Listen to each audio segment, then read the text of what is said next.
Last time I tried to suggest to you, perhaps not as directly as I might have, that the phenomenon of secession in general, as opposed to the Southern secession in particular, which we'll talk about more today, can in fact be a very progressive force rather than a reactionary one, as it's sometimes portrayed.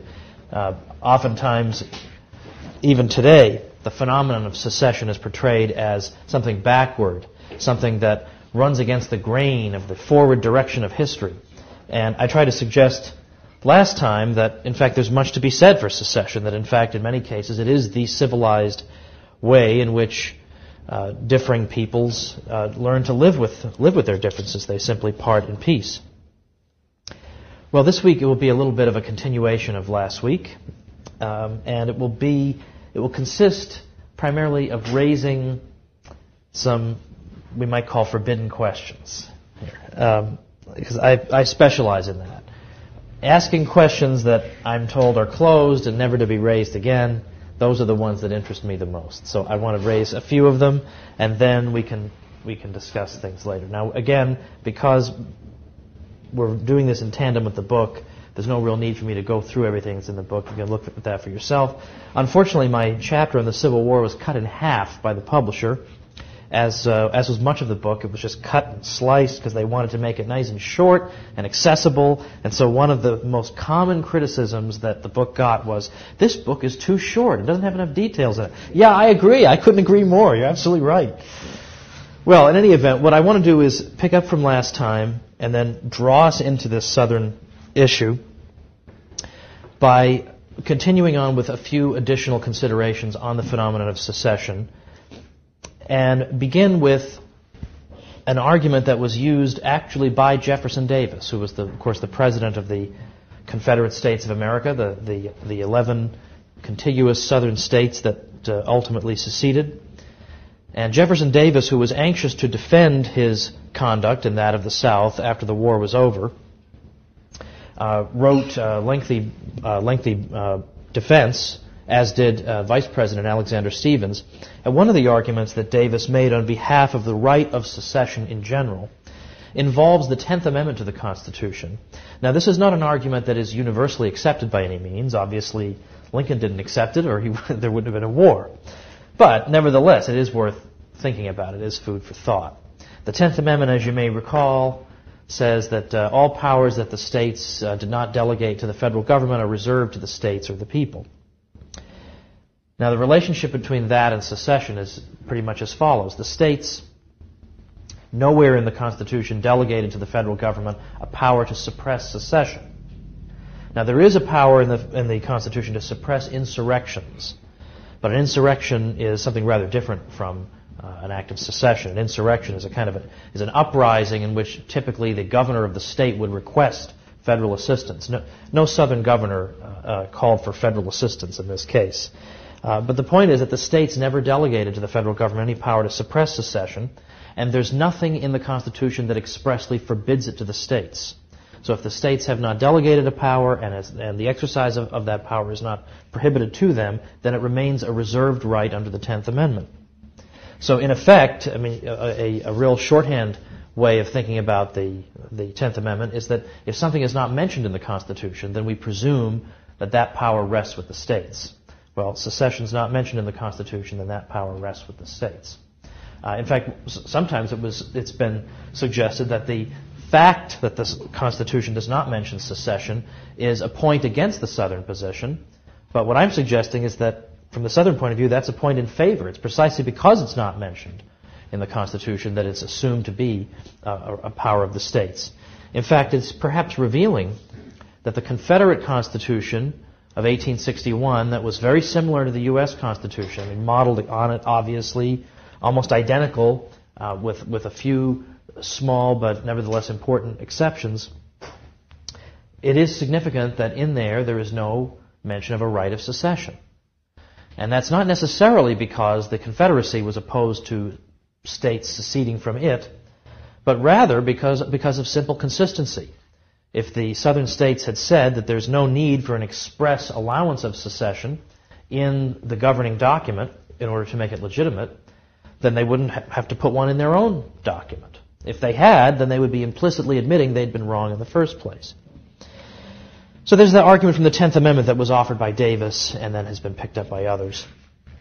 There are other arguments I might mention. One of them is drawn from the reading that I assigned for last time, and that's the argument that there were at least several attempts around the time of the Southern secession to amend the Constitution in order to clarify its position on secession. Again, the document is silent on the question. So there was an attempt to clarify what is the constitutional position. And for instance, just to give one of those several examples, Representative Thomas Florence of Pennsylvania introduced in January 1861 a proposed amendment to the Constitution that provided that, quote, no state or the people thereof shall retire from this union without the consent of 3/4 of all the states, unquote.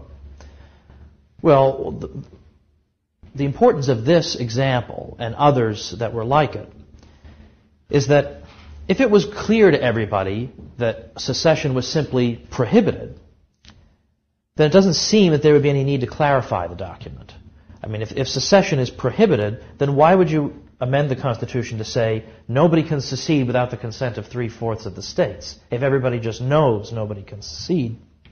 And it is relevant that John Marshall, who was Chief Justice of the Supreme Court from 1801 to 1835, had said in the famous case of Gibbons versus Ogden that limitations of a power furnish a strong argument in favor of the existence of that power. So that is to say, when we see the power of secession being limited in these proposed constitutional amendments, according to Marshall's reasoning, although I'm sure he himself didn't favor secession, but according to his reasoning here, the very fact that there was an attempt to limit the power of secession strongly implied the existence of that power in the first place. Another argument that is raised in the article that you read is this one. I'm not as persuaded by this one as I am by some of the others. The argument is this: the war ends, and I'm going to give away the punchline, and the northern states win. But when the war is over, the southern states, as one of the conditions for their, I guess we might say, readmission to the Union, although even that language is problematic because in Lincoln's perspective, they never seceded in the first place. So he would never say readmission. But for convenience, we'll say readmission. One of the requirements was they had to relinquish the right of secession. The southern states had to expressly relinquish that right. And the professor whose article you read raises the point, how could the southern states be required to relinquish something unless they had it in the first place? Again, the fact that they are being required to give it up strongly implies they must have possessed it in the first place. Now, the reason I'm not persuaded by that, although I think it's at least worth considering, is that probably what was happening is that the U.S. government just simply wanted to dot every I and cross every T and make absolutely certain that everybody understood what was going on. I don't think they were necessarily conceding that there had been a right of secession. I think they just simply wanted to make absolutely clear that there sure isn't one now, at least for the states that are returning. Now, we also have the fact that there are a great many illustrious figures from American history who are on record as being in favor of a legal right of secession. And I cite at least several of them in the book, and one of them is William Rawle, who's got a book called A View of the Constitution from 1825. Now, it's not any big deal that William Rawle wrote a book in 1825 in which he argued, among other things, that as a last resort measure, the states did possess a right of secession. That's not that significant because any bozo can get a book published, and the fact that he publishes one is not significant. What's significant is who the guy is and who was reading his book. Rawle was not known for being a supporter of the rights of the states. He was a so-called capital F Federalist. He was a supporter of a strong central government. So you would not expect him to favor a right of secession, but yet he concedes in his book that, in fact, one exists. But secondly, it seems to be the case anyway, although this is somewhat disputed, but it seems to be the case that from 1825 until 1840, Rawle's book, A View of the Constitution, was the constitutional law textbook that was used at West Point, which was, the most influential military academy in the U.S. So it is perhaps not without significance that those men were reading a book that allows for the right of secession. There are still others. There's Thomas Jefferson. I love driving people crazy with this. There's one particular person, I won't mention his name, who's constantly disputing with me the idea that Jefferson favored secession. But he said it repeatedly. I mean, like throughout his career, he said it repeatedly that although he didn't necessarily favor it at any given time, he did believe that as a last resort, again, it could be done. I mean, he said in one of his inaugural addresses that the time for separation has not yet come. He doesn't say that there is no such thing as separation. He also said that if it should turn out that for matters of practicality or whatever reason that it's better that we be 2 or 3 confederacies, then let it be so. There's no point in making an idol out of the Union and waving incense before it. The Union is just a practical arrangement. It's not a god. We have William Lloyd Garrison. Now, Garrison, remember, I mentioned, 2 weeks ago, was the best-known abolitionist in America, probably. And I cited him as a mainstream abolitionist in the sense that he was somebody who he was dead set against the U.S. Constitution. And when I say he's a mainstream abolitionist, what I mean is that among abolitionists, they were all abolitionists per se are kind of extreme, but among them, he was in the mainstream in believing that the Constitution was very much to be criticized because it supported slavery. And I suggested, when I gave the example of Lysander Spooner, who argued that the Constitution did not support slavery, there's actually an argument to be made along those lines. The point I want to make here is that Garrison, in fact, had long called for the secession of the northern states from the Union. In fact, his slogan was, "No union with slaveholders." And he required that members of the American Anti-Slavery Society, take a pledge that they would work toward the dissolution of the American Union. Now, this is very radical stuff, but Garrison's position was motivated by 2 factors. The first was that Garrison was a moral purist. He believed that he and all of the North were tainted with the sin of slavery by virtue of their association with the southern states and the fact that they had to go along with the fugitive slave clause. And he didn't want to be tainted then that way. Let these sinners go in their own way. Let them go, and we're going to have our own country. But secondly, it was a more practical reason, not just idealism, but practicality motivated Garrison.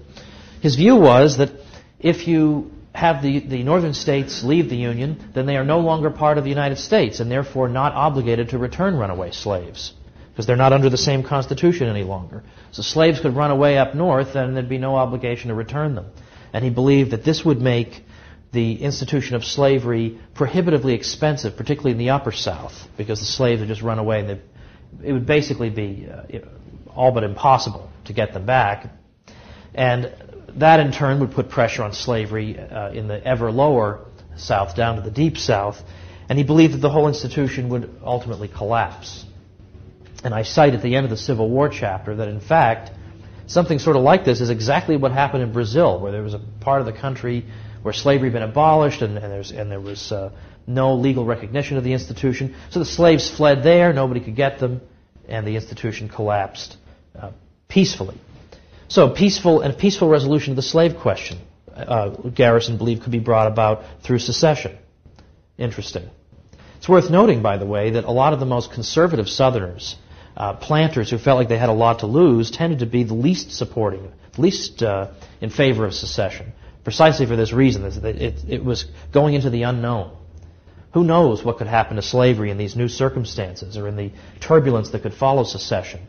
At least in 1860, at least they had the Supreme Court on their side. They had the Dred Scott decision. They had a lot of things going for them. The prospect of secession was really unclear what it would lead to.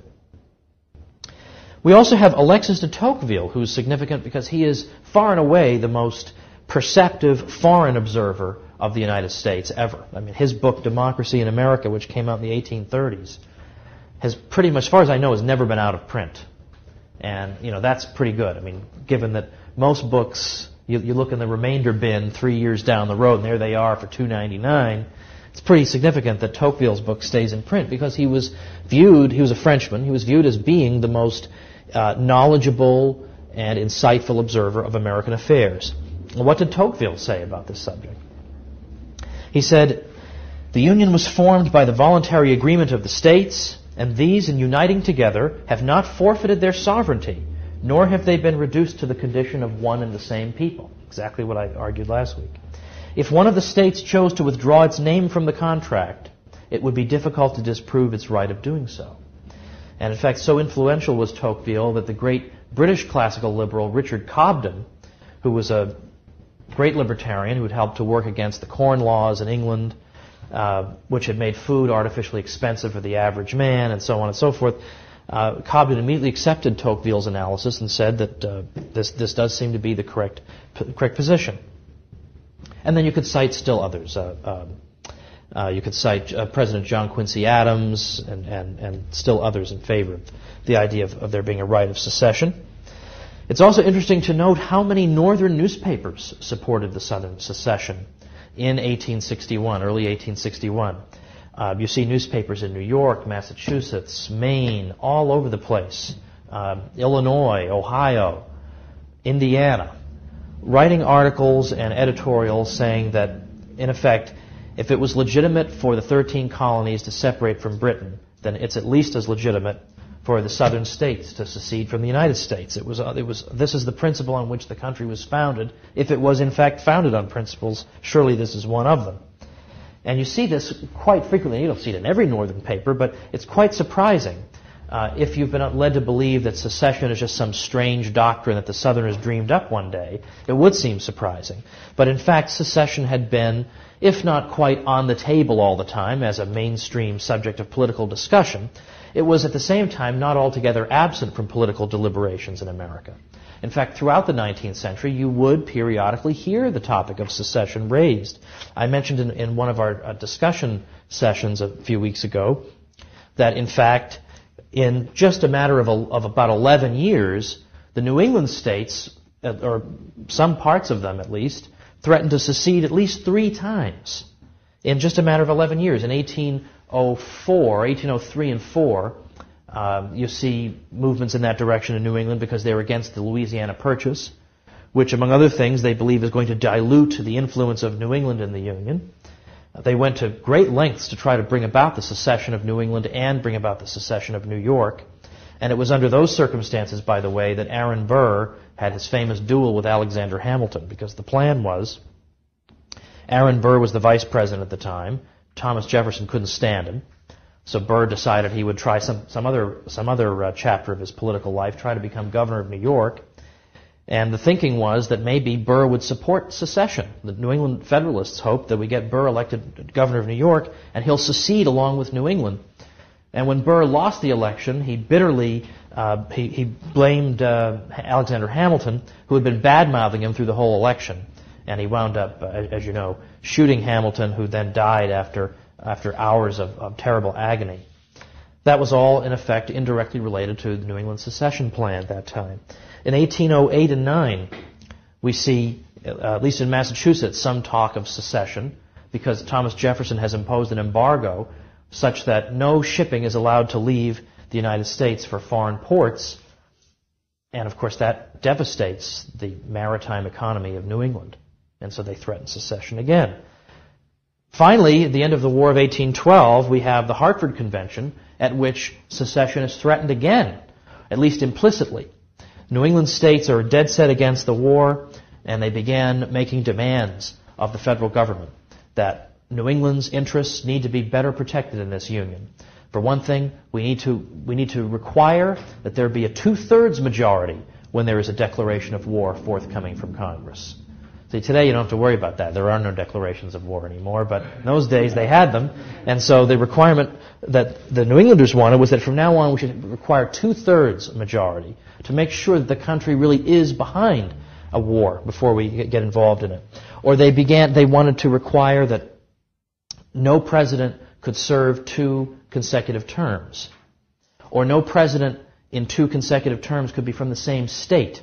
Now, this is all directed at Virginia, because if you know the history of the presidents, Jefferson is from Virginia, and he was president for 2 terms. And then Madison is from Virginia, was president for 2 terms by the time of the Hartford Convention in 1814. And little did they know that then it would be James Monroe for 2 terms, also from Virginia. It would be very difficult to stop this. But that's what they try to do. Is that we're sick and tired of these Virginian presidents. They don't know anything about New England interests. And so we need to amend the Constitution in these and other ways. And the strong implication was that if these amendments do not in fact pass, then we need to consider secession, because they said then we will meet again, this time in Boston next year, and see what our options are. And everyone understood that to mean that it was an implied threat of secession. Well, in fact, the war ended right around the same time as the Hartford Convention. In fact, as New Englanders were heading down to Washington with their list of demands and proposed constitutional amendments, they got word that the peace treaty, the Treaty of Ghent, had been signed and the war was over. And now, all of a sudden, attention began to shift to them in the rest of the country. People began asking, were you actually plotting or threatening secession in the middle of a war? The country is at war, and you're sitting around plotting secession. And, in effect, the Federalist Party, which was the dominant political party in New England, was completely destroyed by this. They were viewed as being unpatriotic, even treasonous. And interestingly, by the way, that happens to be, at least in large part, the reason that during the Mexican War in the late 1840s, that the Whig Party, which wasn't necessarily gung-ho about the war, nevertheless, they waved the flag and went along with it, because they saw what happened if you're ostentatiously anti-war. Your whole party can just be blown to smithereens. But these are examples of secession or threats of secession. In 1798, as I indicated in a previous week, Thomas Jefferson's friend John Taylor argued that Virginia should secede because of the Alien and Sedition Acts. And we might cite other examples. There were murmurings of Massachusetts secession over the admission of Texas into the Union as a slave state in the 1840s. So it's not as if this just comes out of nowhere. A bunch of crazies think it up in 1860 and 61. It's a part of the American political conversation. Okay, good. It's also worth noting, I think, one final point along these lines is that when you consult soldiers' diaries and letters, it's interesting to see how they themselves conceive of the war. And this is useful because you can only learn so much from what official political sources say, a Senate resolution or a presidential speech. That doesn't necessarily get to the heart of what the average person is thinking. Well, what was the average person thinking? Well, thankfully, we don't have to speculate wildly on this, because there's a whole book that's been written. It was written about 10 years ago by James McPherson, wrote a book called For Cause and Comrades. It was originally, in the manuscript version, it was called What They Fought For, which is easier to understand, I think. But I guess the answer is the title he came up with, For Cause and Comrades. And what's interesting is that you see the 2 different competing understandings of the American Union contained in Northern as versus Southern soldiers' letters. For one thing, we do notice that in most of these letters, we see patriotic motives cited as to why they're fighting. We don't see acknowledgement that they're fighting for or against slavery, but rather they're fighting for something that is dear to them because it's an important principle that is worth fighting for. But what is that principle in each case? In the Northern case, the principle is that we are fighting for what our ancestors gave us, which is this great union of states. The Southern soldier typically is arguing, we are fighting for what our ancestors gave us, which is the right and principle of self-government. Well, in a nutshell, really both of those things came from our ancestors. But in a way, you can see that nationalist versus compact theory right there. The Northern soldier arguing that the fundamental thing about the United States is that it's one. It's fundamentally one thing. And the Southern contention that, no, the United States is fundamentally a plural thing. It consists of individual states with their own rights of self-government, and I'm fighting to vindicate that. Those 2 views that we've seen throughout the 19th century up to that point, they are right there on the battlefield. All right, now a few other little things I'd like to say, and then we'll have our adjournment. I sure wish that I had some water, but that's okay. That's quite all right. It's quite all right. Make me enjoy it all the more when I actually get it. One of the Pardon me? Yeah, thanks. Thanks. That's right. One of the scholars who's associated with the Institute as an adjunct scholar is Thomas DiLorenzo, who's a professor at Loyola College in Maryland. He writes a book. It seems like he's writing in his sleep while he's eating. I don't see how he's as productive as he is, but he has a book out, a new book on Lincoln. He's got 2 books on Lincoln that have been controversial. He's got a brand new one that's just out. I would say it's been out for a month at most, called Lincoln Unmasked. And I want to make reference to a couple of the points that he makes in that book, because I think they are serious points. These aren't just trivial pot shots that he's taking, and unfair or silly. These are serious arguments that are typically not raised, but I think need to be raised. Now, what I mentioned last time in the discussion was that the idea of a modern state is such that there is one sovereign voice and there is no other competing jurisdiction that is equal to that sovereign voice. Everything is subordinate to that one overriding sovereignty. And I said that this is the modern political idea, and it was not a pre-modern idea.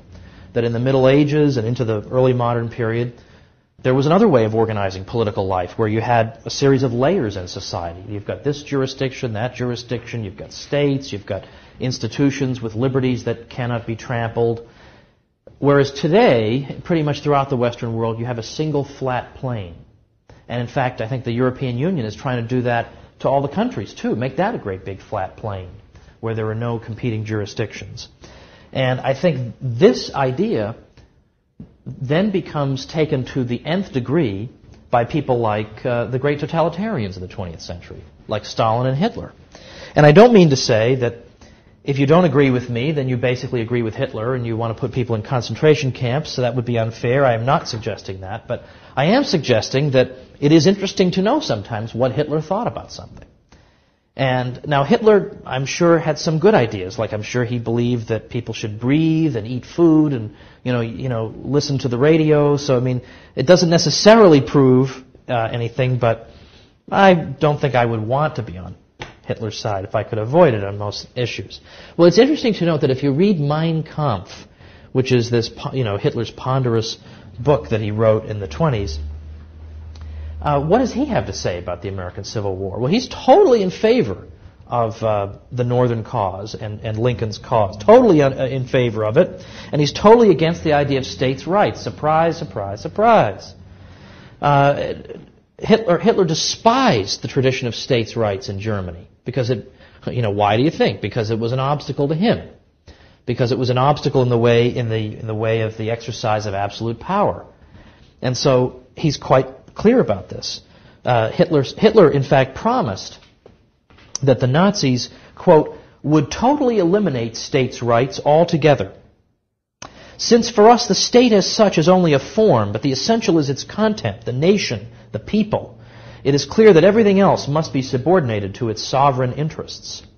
In particular, we cannot grant to any individual state within the nation and the state representing it state sovereignty and sovereignty in point of political power. He said, the mischief of individual federated states must cease and will someday cease.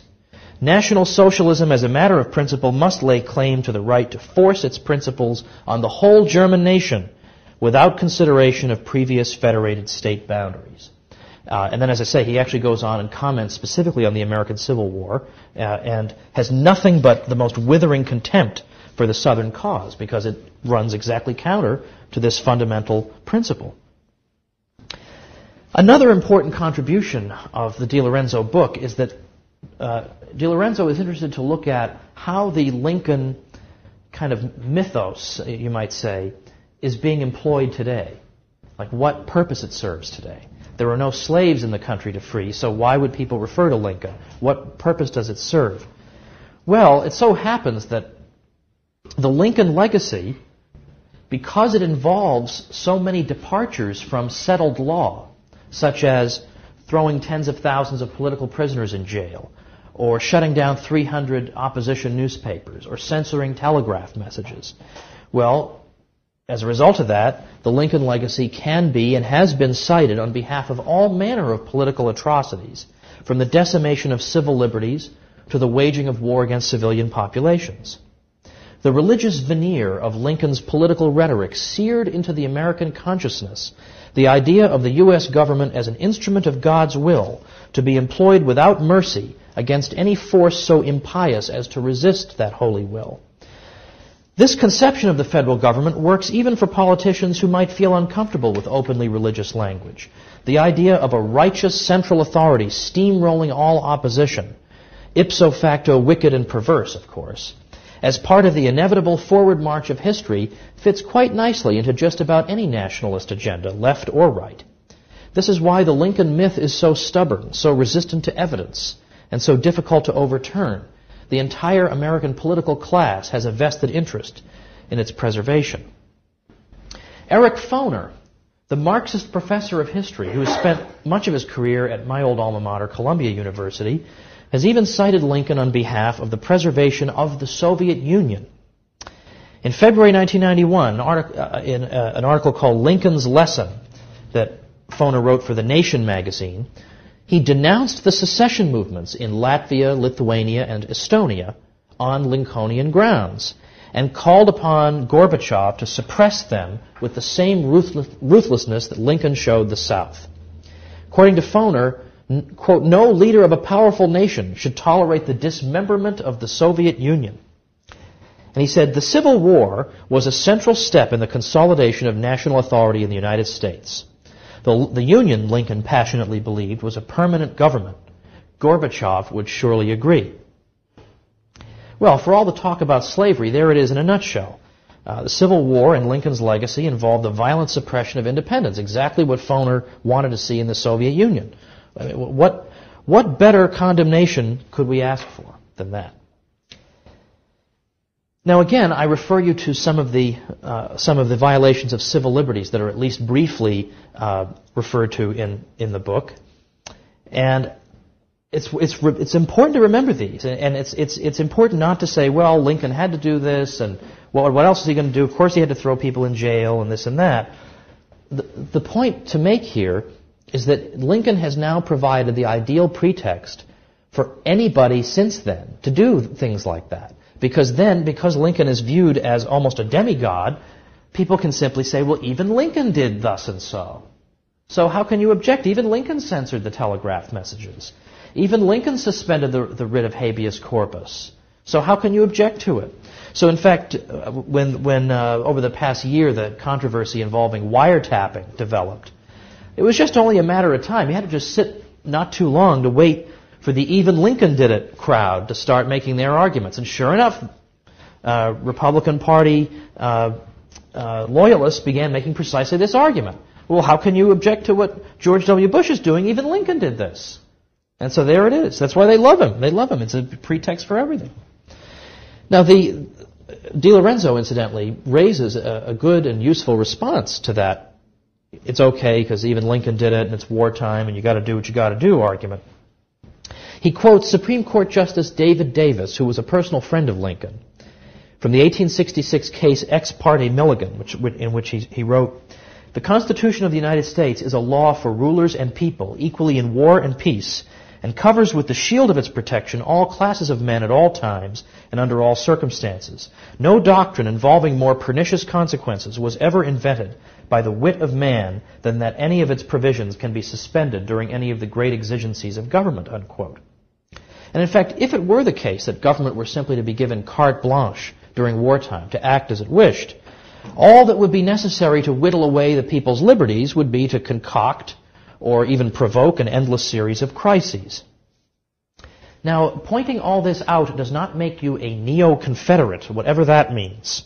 The Confederate government also was too big and countenanced or promoted intolerable enormities. The point simply is that some of these arguments that I've raised here are not raised ever, and probably ought to be by a free people. And yet, it is understandable that the issue of slavery still lingers in the back of our minds, that for all this, after all, slavery was ended. I did try to address that point to some degree last time about the nature of the modern state and the bad things it gets up to as well as the good things. But it is not plausible to suggest that slavery could have lasted much longer, even in an independent South, With slavery being abolished everywhere, the Confederacy would have been an international pariah, and it is unreasonable to suppose that it could have long withstood the inevitable and overwhelming international moral pressure to which its isolated position would have exposed it. And according to Jeff Hummel, who wrote a highly acclaimed book called Emancipating Slaves, Enslaving Free Men, the fact that emancipation overwhelmed such entrenched plantation economies as Cuba and Brazil suggests that slavery was politically moribund anyway. Slavery was doomed politically even if Lincoln had permitted the small Gulf Coast Confederacy to depart in peace. The Republican-controlled Congress would have been able to work toward emancipation within the border states where slavery was already declining. In due course, the radicals could have repealed the Fugitive Slave Law of 1850. With chattels fleeing across the border and raising slavery's enforcement costs, the peculiar institution's destruction within an independent Cotton South was inevitable. And again, I would just add that, as I noted last time, that every country that abolished slavery in the Western Hemisphere in the 19th century managed to do so peacefully, other than the United States. The last forbidden question I will raise, though, is this one, and this actually is in the form of a question rather than an answer. And that involves trying to think about the alternate universe in which the South had peacefully seceded. What would have happened? And I think there is something that's worth thinking about. Suppose, for instance, World War I comes along. Now, what would have happened? Would both countries, would both the Confederate States of America and the U.S., would they both have intervened in World War I? I think that's doubtful. Maybe neither one of them would have intervened in World War I. And it is not a crazy theory, but quite mainstream to suggest that World War I ushered in countless horrors in its wake. It gave impetus to the Nazi movement, certainly, because the Versailles Treaty embitters the German population, and they just become sitting ducks for a hyper-nationalistic politician like Hitler to exploit their resentments over Germany's treatment. It was in a way, the handmaid of the Bolshevik Revolution, World War I. The strains that war exacted from the civilian population and the fighting forces were too great for the regime to survive. And so a terrible, lawless Tsarist regime gave way to an even worse and more lawless Bolshevik regime.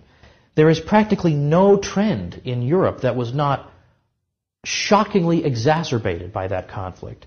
And particularly when Woodrow Wilson decided to involve the United States in it, that seemed to tip the balance such that it now became possible to impose this type of bitter settlement upon Germany.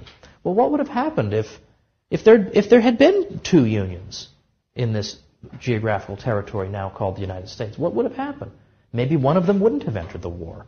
Maybe then you wouldn't have had it tip so heavily in one direction. Maybe you wouldn't have had all these unfortunate trends being exacerbated quite so badly. I mean, there are so many things to consider in this what-if universe that we are not permitted to entertain because it is taken for granted that the one moral position to take was the suppression of secession. Maybe it wasn't, and maybe this opens up a whole field of other possibilities and other ways that the unfortunately tragic 20th century might have unfolded. Well, that's what I leave with now. Well, I just run to get some water, and then we will resume when I can. Okay.